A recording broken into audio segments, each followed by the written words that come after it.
함께 만들어가는 따뜻한 세상, 라디오 서울 1650.com과 함께 더욱 아름답게 만들어가겠습니다.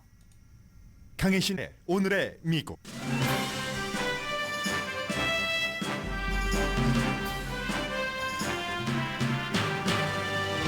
김정은 위원장과 블라디미르 푸틴 대통령이 평양에서 냉전 시대의 상호 방위 조약을 부활시켜 서명했습니다. 침략이 있을 때는 서로 지원하기로 한다는 내용입니다.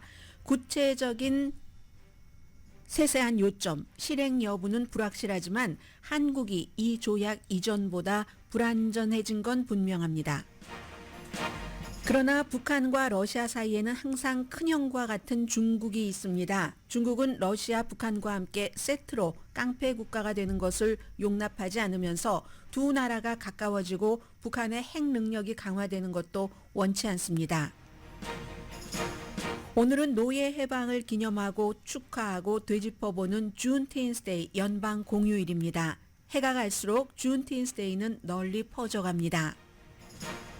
어제 치러진 여러 주의 예비선거 결과 버지니아주에서는 트럼프 전 대통령 탄핵의 시초를 만든 전 육군 중령이 민주당 하원 후보로 당선됐고, 조지아주에서는 의사당 폭동 사건으로 유죄 판결을 받은 하원 후보가 트럼프 전 보좌관과 겨뤄서 졌습니다. LA 통합교육부가 킨더가든부터 고등학생까지 학교에서 휴대폰과 소셜미디어 사용을 금지하는 안을 통과시켰습니다. 금지가 무슨 의미인지는 규정하지 않았고, 따라서 지금부터 120일 안에 학교마다 다르게 정하게 됩니다. 통역 등 학업을 위한 휴대폰 사용에는 예외를 둡니다.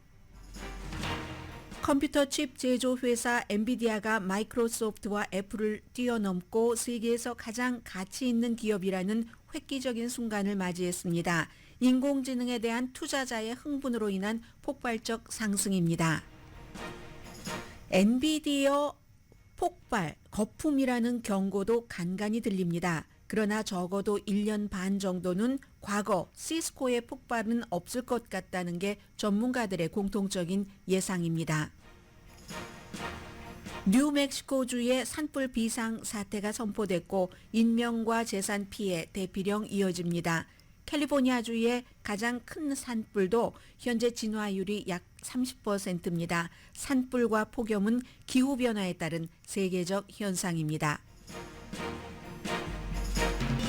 여러분 안녕하십니까? 오늘의 미국 강혜신입니다. 미국 방송도 오늘 똑같이 두 가지를 탑뉴스로 전합니다. 지금 백악관에서는 준틴스데이이기 때문에 그 준틴스데이 이벤트에 관해서 보도를 하고 있고, 저는 이 내용은 잠시 뒤에 두 번째 섹션에 전해드리겠습니다. 그리고 지금 미국에서도 가장 중요한 탑뉴스는 예정보다 늦게 도착해서 예정보다 빨리 블라디미르 푸틴이 떠납니다. 평양을 어디로 떠나느냐도 굉장히 중요한 거죠. 베트남으로 떠납니다. 평양에서의 그 짧은 방문 동안 리무진 거리마다 블라디미르 푸틴 러시아 대통령의 얼굴 또 러시아 기가 흩날렸는데, 제일 중요한 것은 김정은 위원장과 블라디미르 푸틴 대통령이 평양에서 냉전 시대의 상호 방위 조약을 부활시켜서 서명한 겁니다. 그런데 이제 이 내용 자체가 1961년도에 만들어졌으니까 그때는 91년도에 구소련이 무너지기 전이었죠. 당연히 그때 했었던 구소련과 북한과의 상호조약은 무효가 됐습니다. 구소련이 무너지면서. 그리고 지금부터 24년 전에 또 역시 블라디미르 푸틴이 그때 첫 번째 대통령이 됐었을 때 평양을 방문을 해서 상호조약, 우호조약이라고 했어요. 그때는 이제 한국말로 표현을 하자면 북한식 표현을 따르는 겁니다. 우호조약이라고 했는데 2000년도에 만들어졌었던 우호조약에는 군사 개입에 관한 내용은 없었거든요. 다만 안보상 두 나라가 긴급한 상황이 발생을 하면 상호 접촉한다 이렇게 돼 있었는데, 이번에는 침략이 있을 때는 서로 지원하기로 한다. 61년도에 했었던 바로 그 내용입니다. 그래서 과연 이 내용 자체가 어떤 것인지 정확한 내용을 북한과 러시아가 세세히 발표를 하겠습니까? 도착하는 시간 이런 것도 발표하지 않은 두 나라인데 분명하지 않습니다. 그리고 군사 개입에 대해서도 구체적으로 이럴 때 하고 어떤 내용인지 적었는지는 모르지만 지금 서방 세계에서는 알 수가 없죠. 그리고 또 하나, 러시아는 북한과 군사 기술 협력하는 것도 배제하지 않는다. 이거 한국 들으라는 얘기 같아요. 러시아가 한국에선 항상 러시아가 중요한 경제 파트너인데 우리가 우크라이나 전쟁에 그렇게 지원을 하면 어떡하느냐라고 얘기를 하시는 분들이 많으신데 한국이 그렇게 얘기할 때 러시아도 마찬가지입니다. 무역량이 크면은 러시아도 피해를 보는 거죠. 그런 것과 똑같습니다. 중국도 우리가 중국을 어떻게 그럴 수가 있어. 중국도 마찬가지예요. 무역이라는 것은 상호작용이지 한 나라가 한 나라에게 이득을 주는 게 절대 아닙니다. 자선 사업이 아닙니다. 그래서 러시아는 군사 기술 협력을 배제하지 않는다. 이거 이제 한국 들으라고 위협을 하는 것이라고 볼 수도 있죠. 그러니까 우크라이나에 지원하지 말아라라고 보는 것도 있습니다. 전문가들 사이에서는. 그래서 이번에 어쨌거나 우리가 정확한 내용을 알 수는 없지만 북한의 김정은 위원장과 러시아의 블라디미르 푸틴이 서로 서명을 한, 김여정이 옆에 이렇게 서 있었습니다. 남북관계 서명할 때처럼 똑같이 그렇게 서명을 한 것은 북한의 핵미사일을 억제하기 위해서 클렘린이 지난 몇 년 동안 적어도 우크라이나 전쟁을 시작하기 전에는 서방 세계, 미국과 협력을 했습니다.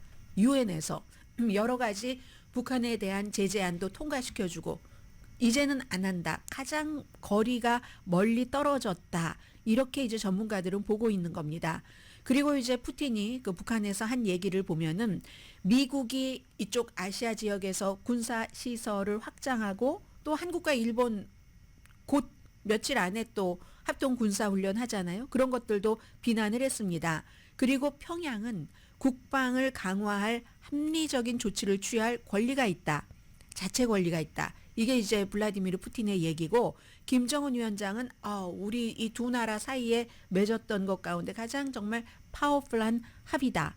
가장 소중한 친구인 푸틴의 선견지명이 있다. 뭐 이런 얘기를 했는데 두 나라 지도자 뭐 러시아 푸틴의 말이야. 잠깐만 그냥 분위기만 들으시고요. 두 나라 지도자가 한 말을 조금 들려드리겠습니다. 블라디미르 푸틴과 김정은 위원장이 평양에서 이제 했었던 Это касается политической, торговой, инвестиционной, культурно-гуманитарной области, а также в сфере безопасности. 우리 두 나라 사이의 관계는 동맹 관계라는 새로운 높은 수준에 올라섰으며 이러하여 조선민주주의인민공화국과 러시아 연방의 공동利益에 부합되게 지역과 세계의 평화와 안전 환경을 굳게 수호하면서 강력한 국가를 건설하려는 두 나라 지도부의 원대한 구상과 인민들의 세계적 염원을 실현시킬 수 있는 법적 기틀을 마련되었습니다. 네, 이제 이런 부분에 대해서 미국이 오늘 그 공휴일인 건 맞습니다. 그러나 방송은 진행이 되죠. 오늘 그 마크 에스퍼라는 사람이 트럼프 시대에 이제 마지막 국방장관 대행을 하고 있죠. 이 마크 에스퍼가 요즘에는 CNN 방송의 이 국방 문제 커멘테이터로 활동을 하고 있는데 이런 의미가 무슨 의미냐 하고 그 CNN의 진행자가 물어봤습니다. 우선 이분은 전략적인 어떤 그 전략적으로 서로 협의를 했다는 이것이 블라디미르 푸틴 러시아 대통령이 지금 여러 가지로 그 좌절을 했기 때문에 도움을 필요로 한다 하는 좌절의 표시라고 말했습니다. 네, 이거는 왜 또 라디오 서울 4시 헤드라인이 나옵니까? 자, sense of desperation in many ways with regard to the tactical needs he has on the Ukrainian battlefield when it comes to arms and ammunition. And we know that North Korea has provided 250,000 plus metric tons of ammunition to Russia. 네, 어제 말씀드렸던 것처럼 지금 탄약도 필요하고 ballistic missiles. And so I think on one hand it reflects Moscow's continuing need to sustain the fight in Ukraine. 네, 계속 이제 중요한 얘기가 그 얘기죠. 북한에서 보내주는 탄알도 있고 탄도미사일도 있고 뭐 화성 11 같은 그런 것들도 있지만 앞으로도 계속 필요하다. 그러므로 북한과 전략적인 파트너십을 맺을 수밖에 없다 하는 얘기를 했고요. 그리고 이 전략적인 파트너십으로 두 나라 사이에 어떤 군사적인 문제가 있을 때 도와준다 하는 게 무슨 의미인지는 모르지만 이라고도 얘기를 It's 했어요. unclear right now exactly what it calls for beyond the words providing military assistance to one another. What we'll probably find out in due course is Does it 그렇죠. 뭐 당연히 이제 차츰 시간이 지나면서 알 수 있는 얘기가 되겠죠. In that one, it acted more like, Russia would come to North Korea's. 역시 이제 이분이 마크 에스퍼 전 그 트럼프 시대의 국방장관 그 대행이 얘기하는 것 가운데 다음에 이제 베트남을 가잖아요. 그것 역시 전쟁을 치르는 국가의 경제이기 때문에 그 경제에 대해서도 굉장히 그 좌절감을 느끼고 있다는 것이다 하고 얘기를 합니다. And of course, Jim, he goes next to Vietnam. These two visits come just on the heels of an important G7 meeting last week in Europe, of which he's been excluded 그렇죠. from. G7 미팅에서 그 러시아가 And of course, there 배제됐고 was the peace summit in Switzerland for Ukraine, 스위스에서 우크라이나 평화회담에서도 서방이 뭉쳤다는 거죠. led by China. Russia comes in number 2, and then there's Iran and North Korea, and then Venezuela and Mali and others. But you can see this block, this axis forming up on the other side.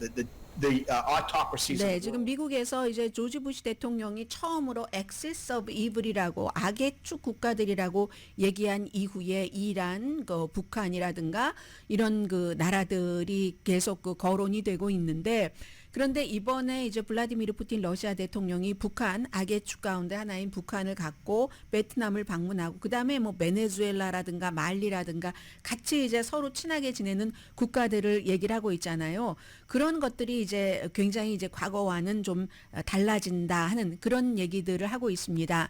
그리고 이제 신문의 경우는 그 뉴욕타임스가 미국 쪽에서의 그 국방 전문가 그리고 이제 최상은 특파원이 공동으로 기사를 썼는데 한마디로 워싱턴과 동맹에는 어쨌든 그 내용이 자세히 밝혀지지는 않았지만 전보다는 다가간 거잖아요. 가장 가깝게.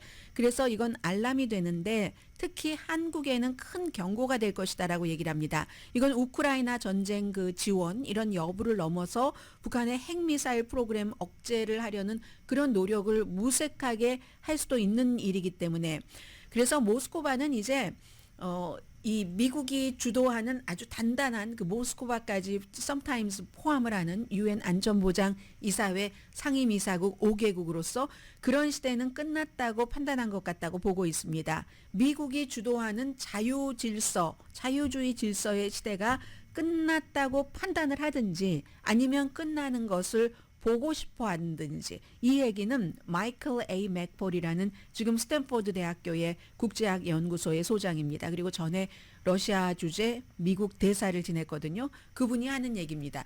세계가 이렇게 어수선한 겁니다. 지금 러시아도 중국도 전부 그 북한도 마찬가지고요. 미국이 주도하는 세계 질서를 이제는 깰 수도 있다라고 보고 있는 겁니다. 왜냐하면 미국이 원래 며칠 전에 버락 오바마가 얘기를 한 것처럼 가장 좋은 대통령직은 릴레이와 마찬가지여서 내가 지금 열심히 달리고 나서 외교 문제 같은 것은 이 바톤을 다음 사람에게 넘겨주고 그러면 국내 문제에서 이슈가 많이 달라도 또 그 사람도 그 다음 사람한테 넘겨주고 하는데 트럼프 이후에 지금 이런 것이 깨졌기 때문에 트럼프도 뭐 푸틴이 이기길 원하고 우크라이나 전쟁에서 그런 상황에서 이제 틈새를 딱 보고 기회가 이때다 하는 그런 것이라는 겁니다. 그래서 이제 미국 주도의 그런 질서를 완전히 깼다고 믿거나 마지막에 그 조각을 깨고 싶어하는 블라디미르 푸틴의 움직임이다라고 얘기를 합니다.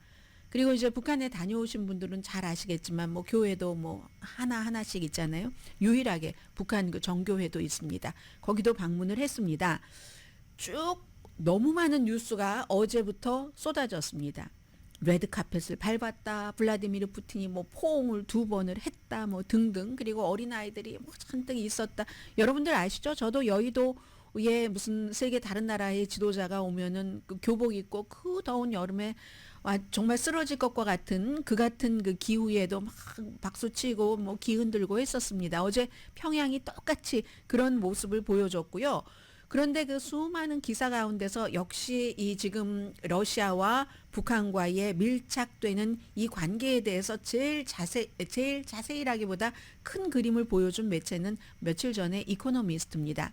제가 뺄 거 빼고 리마인드를 시켜드리자면은 김정은 위원장이 이게 그래서 세상 하늘 아래 땅 위에 변하지 않는 게 없는 겁니다. 트럼프 전 대통령과 절친이라고 하면서 얼마나 그 당시에 막 화끈했잖아요. 그 화끈한 절친이 지금 블라디미르 푸틴으로 바뀌었다는 거죠. 연애 편지까지 주고받고 하다가 깨져버렸다는 건데 그 모든 원인은 우크라이나 전쟁으로 시작된 지형의 그 변화죠.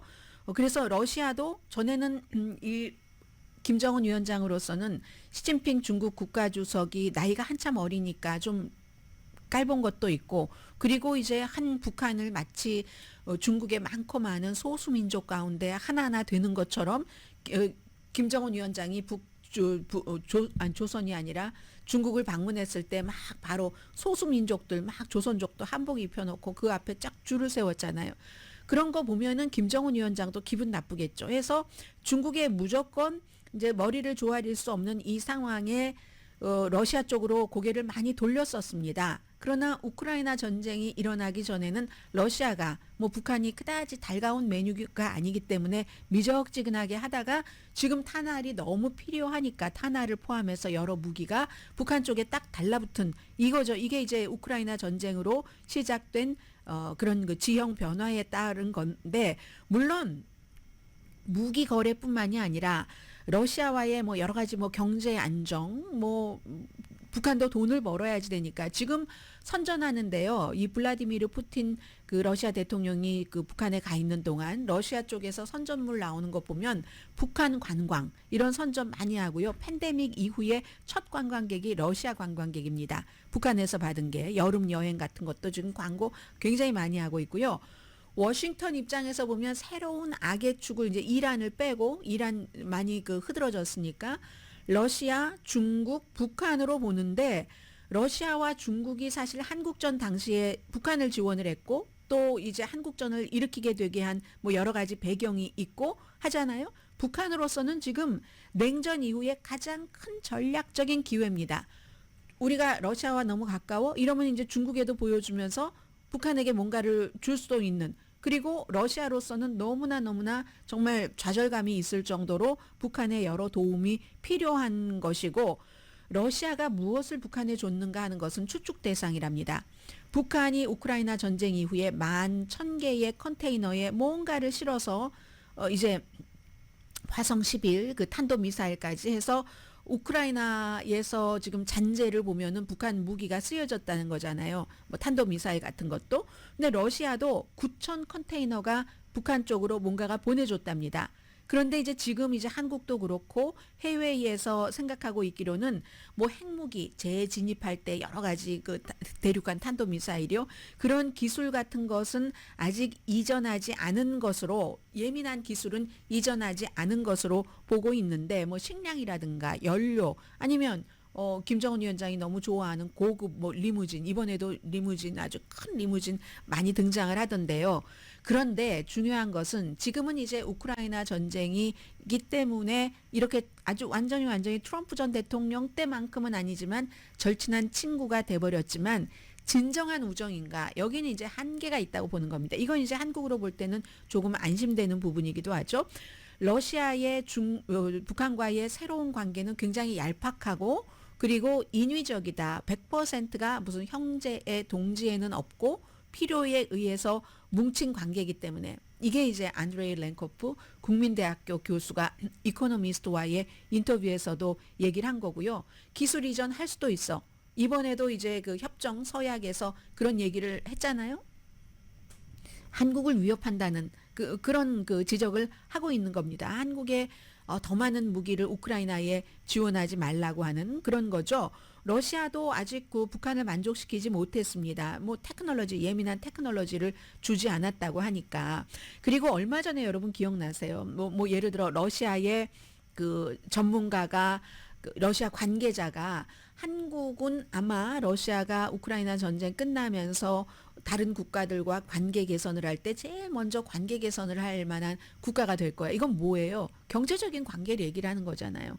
아마 러시아가 수출을 하는 국가 가운데서 한국이 한 5번째 정도는 되는 것으로 그 얼마 전에 제가 어떤 자료를 읽었는데 그 정도로 한국만 러시아에 수출하는 거 아니에요? 자동차. 러시아도 한국에 엄청 많이 수출하잖아요. 많은 것들을. 그래서 러시아로서도 우크라이나 전쟁이 끝나면 한국을 버릴 수가 없다는 그런 것이죠. 그리고 또 하나는 러시아 엘리트들에게 북한은 후진 나라라는 겁니다. 기능을 제대로 하지 못하는 북한 정권은 믿을 수 없다. 그런 것이 되고, 그리고 여기 이제 제일 중요한 것은 중국이죠. 중국은 러시아와 북한의 협력? 이 중국은 빅브라더로 생각을 하는 겁니다. 아니 우리가 미국에서 악의 축 러시아, 중국, 북한이라고 하는데 내가 어떻게 걔들 사이에 끼지? 나는 빅브라더인데? 하면서 지켜본다는 얘기잖아요. 왜 기억나세요? 얼마 전에 이제 뭐 코비드 때 코비드로 그 이전에는 어떤 정치적인 문제로 스탑했었던 중국, 한국, 일본 이런 뭐 정상들 만나서 회담하고 했잖아요. 그때 중국이 얘기를 한 게 북한의 뭐 핵개발 같은 거 이런 것을 비난을 해서 또 북한이 엄청나게 중국을 비난을 했었습니다. 중국으로서는 북한을 어떠한 완충지대로 보고 싶어 하는 거죠. 막 핵을 개발해서 너무 강해져서 그럼 한국도 일본도 핵 개발하면 우리 중국과 마찬가지의 그런 대등한 게 된다고. 핵은 하나만 가지고 있어도 핵이니까 억지력이 있으니까. 그러니까 이 북한의 핵 개발 능력이 점점 더 완숙해지는 것을 중국으로서 원할 수가 없고, 다만 미국이 들어오는 것을 막는 완충지대, 그러면서도 지금까지 평양에 영향을 미쳤던 그 힘은 계속 갖고 싶어 하는 것이 중국이라는 거죠. 그렇게 볼 때 중국이 러시아와 북한이 너무 가까워지면은 이건 우리 중국에는 위험해, 재미없는 일인데 이렇게 이제 생각을 한다는 겁니다. 똑같이 우리는 불량 국가가 아니고 하나의 블록이 되기를 원치는 않는다. 그래서 사실은 블라디미르 푸틴 그 러시아 대통령이 중국을 방문을 했었잖아요. 얼마 전에 중국 방문하고, 원래의 푸틴의 계획은 방문하자마자 이제 쉽게 바로 그 북한으로 넘어가려고 했는데 중국에서 그걸 원치 않았답니다. 아니 동격이잖아요. 그렇게 되면. 그렇기 때문에 지금 중국이 기다려라, 조금 있다 가라 해서 이제 이렇게 됐다는 거고, 그래서 세 나라가 완전히 딱 뭉친다기보다는 어떤 그 힘이 꼭지점은 중국에 있는 삼각관계라고 할까요? 그러므로 아직까지 이 북한과 러시아와의 그 관계가 철통처럼 우크라이나 전쟁 넘어까지는 이어지지 않을 것이다 하는 게 이제 대부분의 북한 문제 전문가들이 보고 있는 점입니다.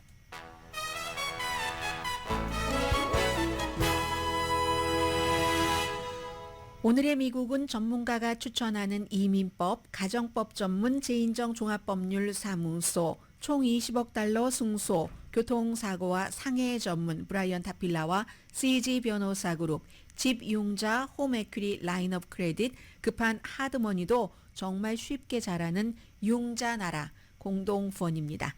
잠시 뒤에 이제 오늘 주요 신문의 탑뉴스에서 뭐 준틴스데이라든가 LA의 그 뭐 휴대폰이라든가 뭐 어제 선거 결과라든가 하는 것들을 듣고 계십니다. 오늘 준틴스 연방 공휴일이기 때문에 은행 오늘 문 닫습니다. 아마 한인은행들도 문 다 닫으셨을 것 같고요. 닫았을 것 같고요.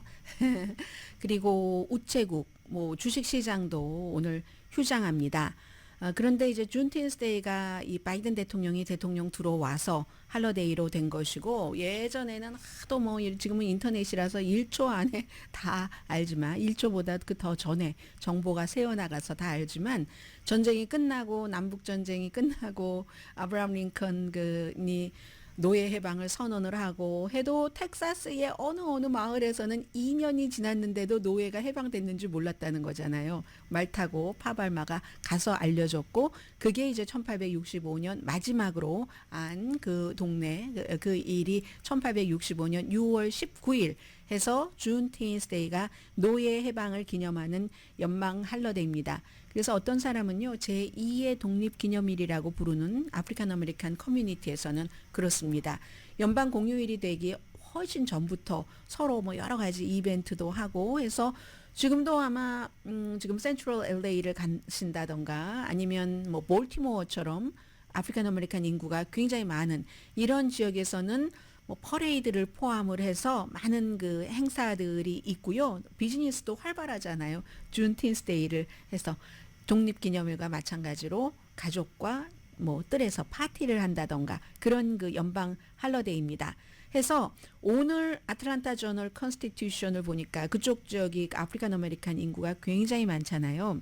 오늘 바이스 프레시던트가 준틴스데이를 축하하기 위해서 여기 애틀란타에 왔다 해서 애틀란타의 시장이 앤드레 디킨스 시장이 이 카멜라 해리스 그 부통령을 맞이하는데 두 사람이 전부 아프리칸 아메리칸이잖아요. 그래서 굉장히 그 활짝 웃으면서 맞는, 그리고 그 신문 자체에 노예 해방이 된 것을 기념하는 그런 그 날이다라고 얘기를 했고, 그리고 USA 투데이도 보면은 이런 때는 이제 관련 뉴스가 많이 나오잖아요. 그래서 블랙 여성이네요. 블랙 그 군인이 준틴스데이 그 트립 워싱턴으로 가서 뭔가를 한다, 이런 그 관련 기사들이 로컬에 아프리칸 아메리칸이 많은 곳은 많이 실렸고요. 그리고 저는 이 준틴스데이에 대해서는 어제 그 LA 타임스가 사설을 실었는데 그 사설 내용 가운데서 가장 마음에 드는 게 이런 것이었습니다. 7월 4일이 백인들만의 휴일 할러데이가 아닌 것처럼 이제 준틴스데이는 더 이상 흑인들만을 위한 할러데이가 아닙니다. 미국 역사의 중대한 이정표라고 얘기를 했습니다. 지금 화면에도 이제 그 준틴스데이가 보이고 아프리칸 아메리칸 정치인들도 보이고 하는데, 중대한 이정표인 것을 기념을 하는데 오늘날에도 여전히 느낀다. 제도적인 차별, 인종차별 있습니다. 그리고 이런 많은 분들이 사법제도의 차별도 있고, 그래서 얼마 전에 이제 또 다른 곳에서 사면 마리화나 작은 범죄는 사면해 주는 메릴랜드 주지사가 그런 것들도 있었고, 주택에 있어서 차별은 에이션 아메리칸도 엄청 많이 겪었고요.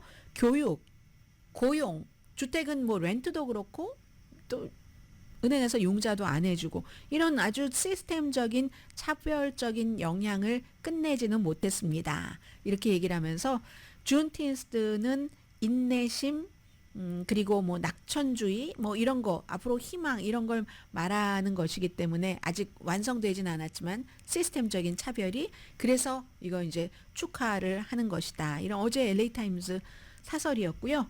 준틴스데이 그 정도 말씀드릴까요? 그리고 이제 또 다른 것은 제일 많이 그 오늘 신문에서 보도한 것이 오늘의 미국에서 전한 것 뭐 이외에 특별한 것은 없습니다. 바이든 대통령이 선거철에 선거 이슈이기도 하고, 그러나 이제 그와 관련해서 다카 수혜자들은 지금까지 임시로 뭐 2년마다 뭘 신청을 하고 취업 신청을 하고 하는 것이 아니라 그것보다 이제 더 쉽게 취업 신청을 할 수 있도록 하고, 시민권자와 불법 체류자 신분으로 결혼을 했을 때는 영주권 신청하고 할 때도 다 그 나라에 가서 해야지 되는데, 이제 그런 것 없이 대신에 이제 여러 조건이 있죠.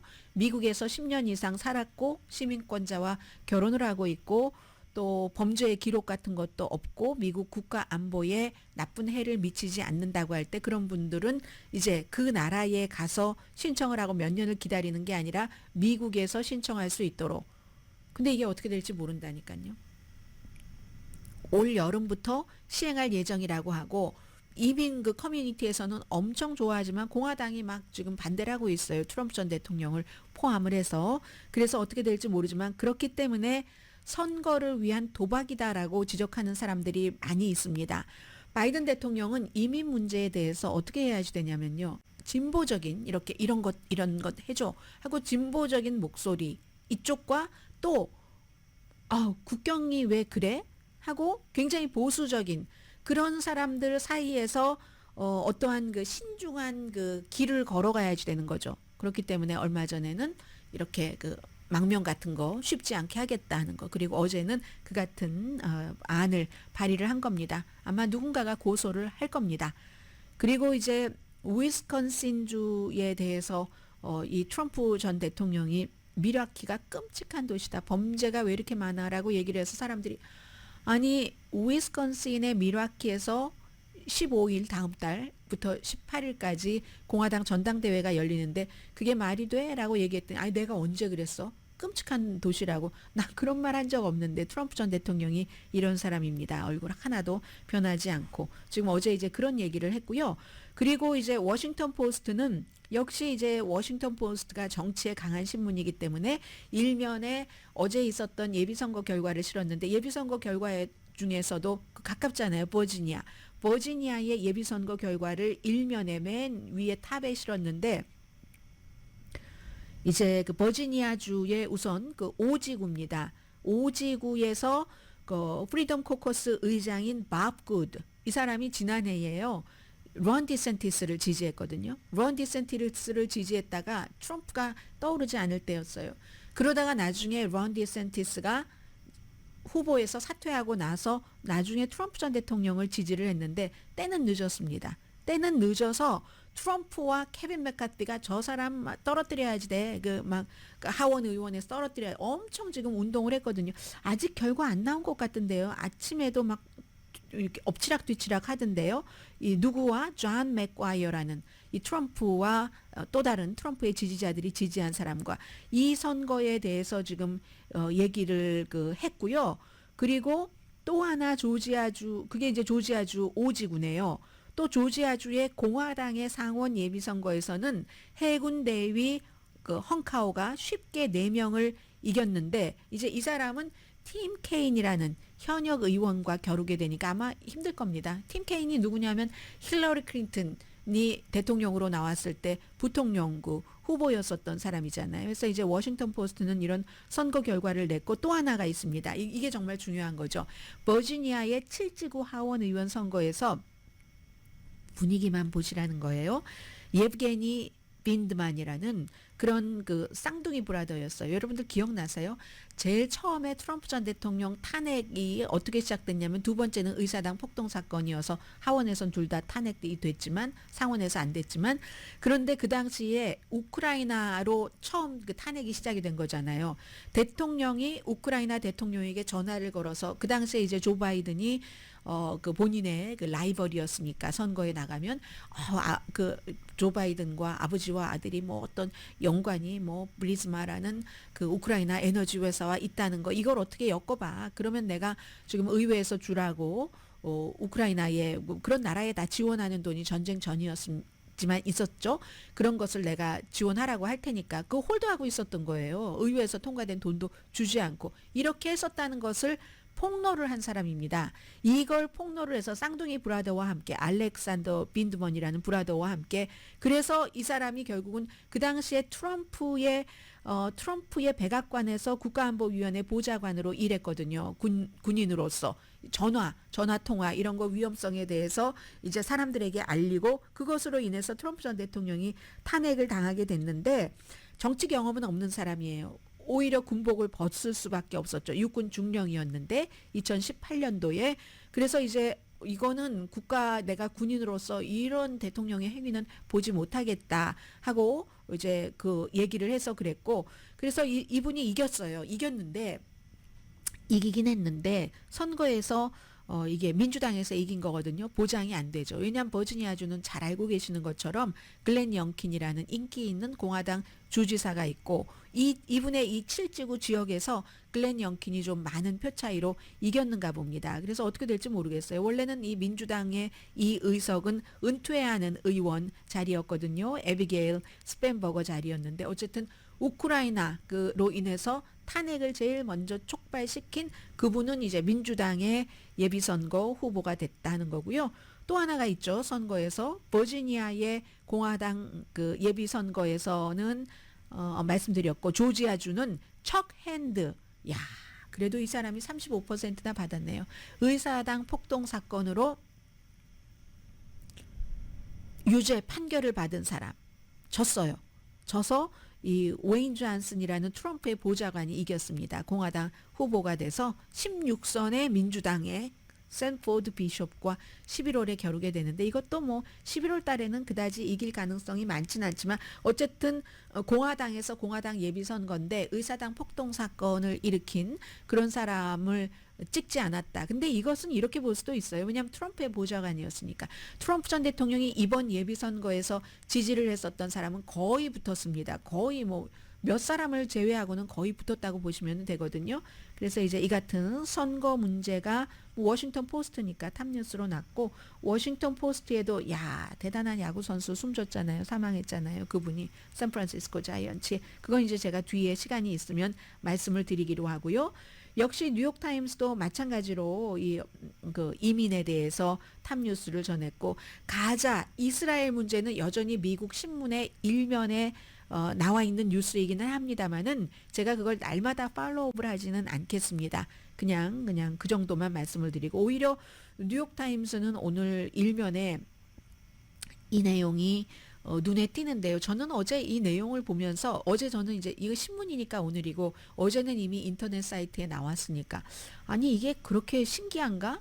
한국의 개 모임을 얘기를 하는 겁니다. 뭐 20대 여성들이 개 모임으로 뭐 한 달에 뭐 예를 들어 13달러씩 뭐 10년을 모았더니 얼마가 돼서 부산인가요? 어딘가로 뭐 여행을 가고 근데 그런 것들이 너무 많은데 아마 미국 사람들 관점에서 미국의 개라는 의미가 없으니까 뭐 이런 걸 하려면 은행을 통해야지 되고 하는데 한국에서는 신뢰를 바탕으로 된다. 왜냐하면 한국이라는 사회는 어느 정도는 또 닫힌 사회라고 볼 수도 있어서 아니 개가 개 모임 하다가 그거 떼먹고 도망갔대 하면 안 되잖아요. 그러니까 이제 이렇게 해서 이제 평소에 하고 싶었던데 그런 것을 이제 차곡차곡 모아서 남들과 함께 해서 뭐 여자친구들이 3명이 여행을 간 그런 내용이었거든요. 그게 저는 너무너무 우리가 잘 알고 있는 내용이라 그냥 그런가 했는데 오늘 일면에까지 냈네요. 편집인이 볼 때는 미국 사람들이 볼 때는 굉장히 신기하다고 보는 것 같습니다. 부산 맞네요.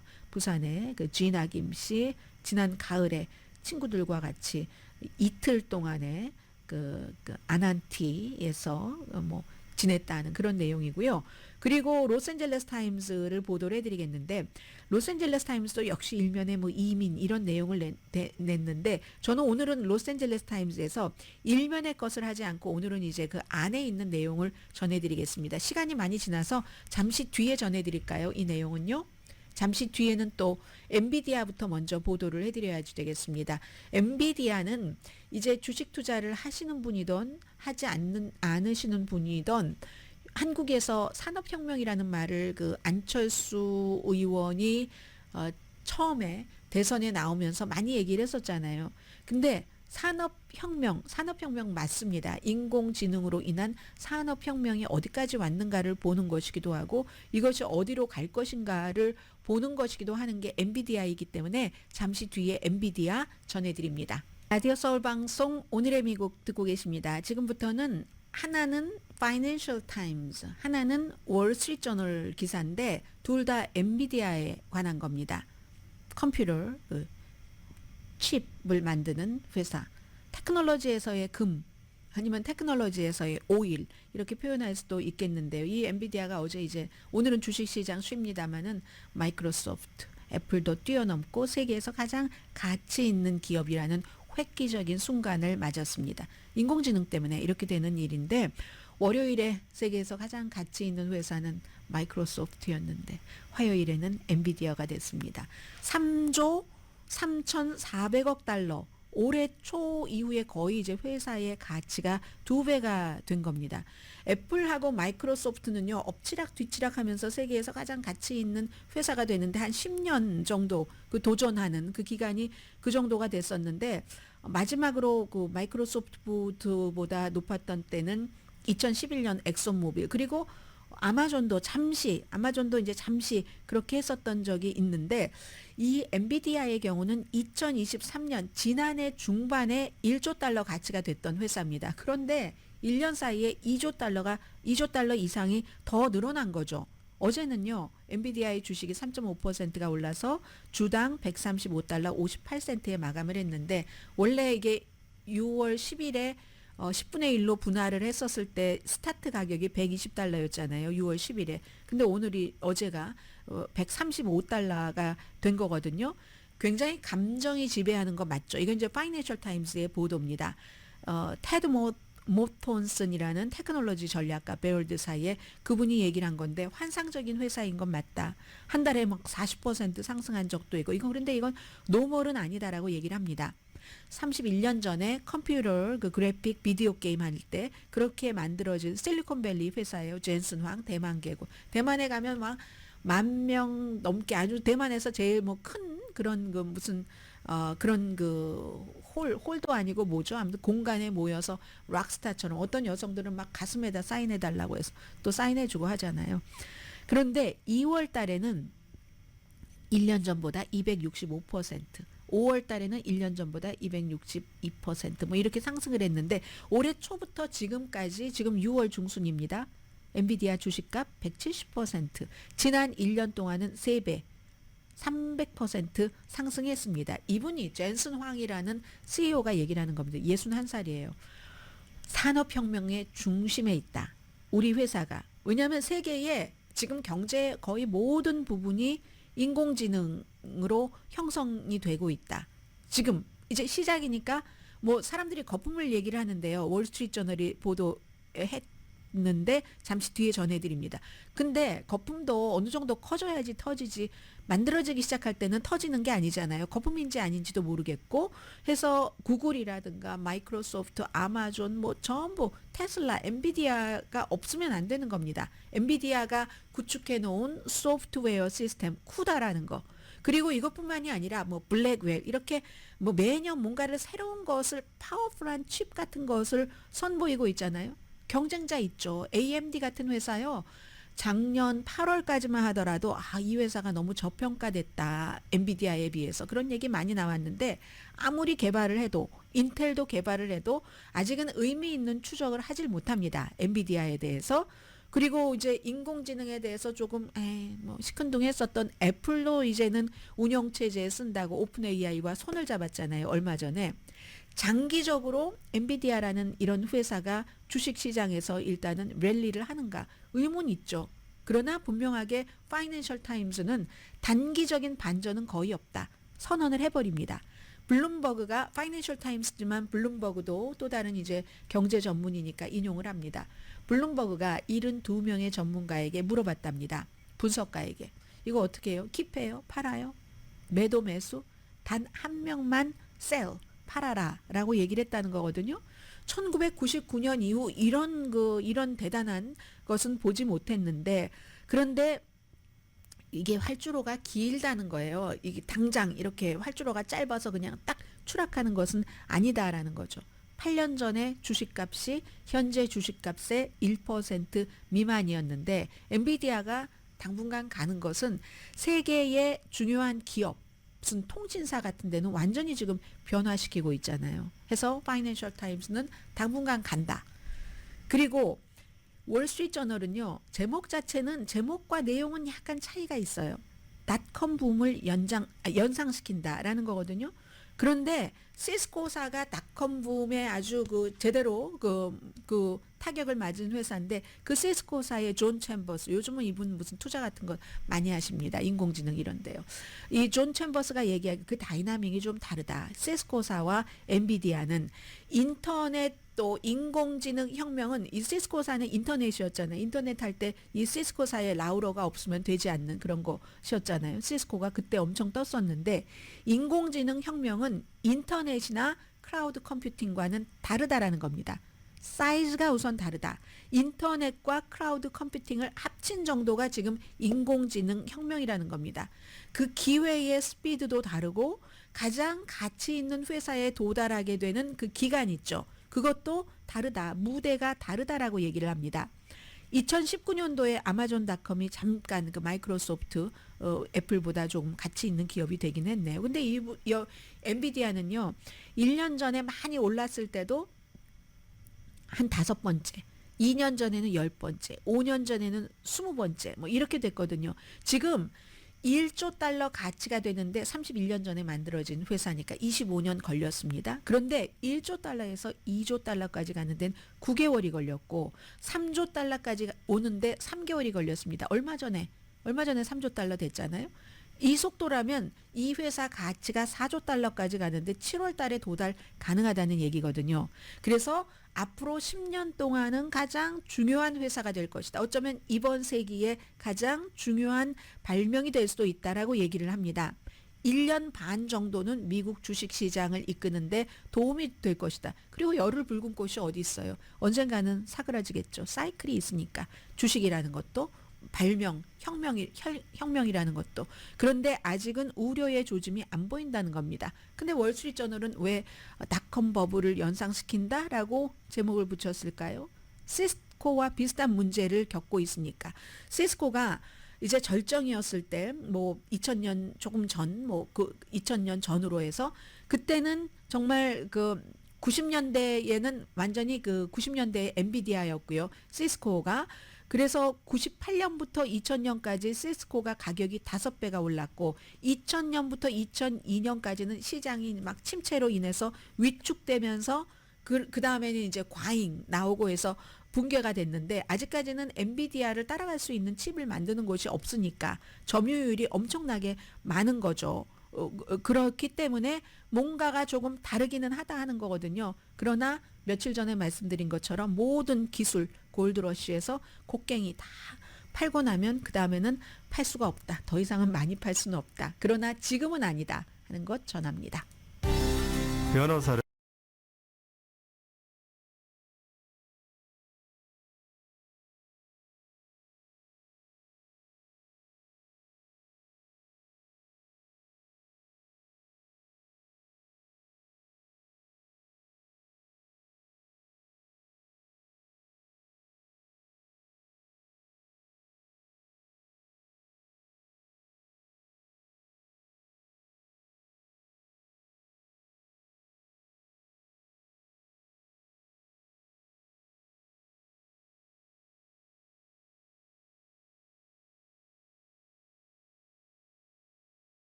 라디오 서울 방송 오늘의 미국 듣고 계십니다. 캘리포니아주가 아니라 미국에서 두 번째로 큰 교육구 하면은 로스앤젤레스입니다. 42만 9천 명 킨더가든부터 고등학교까지 공립학교를 말씀드리는 거고요. 그런데 휴대폰과 소셜미디어 금지안을 LA 통합교육구가 5대2로 통과시켰는데 예외도 있습니다.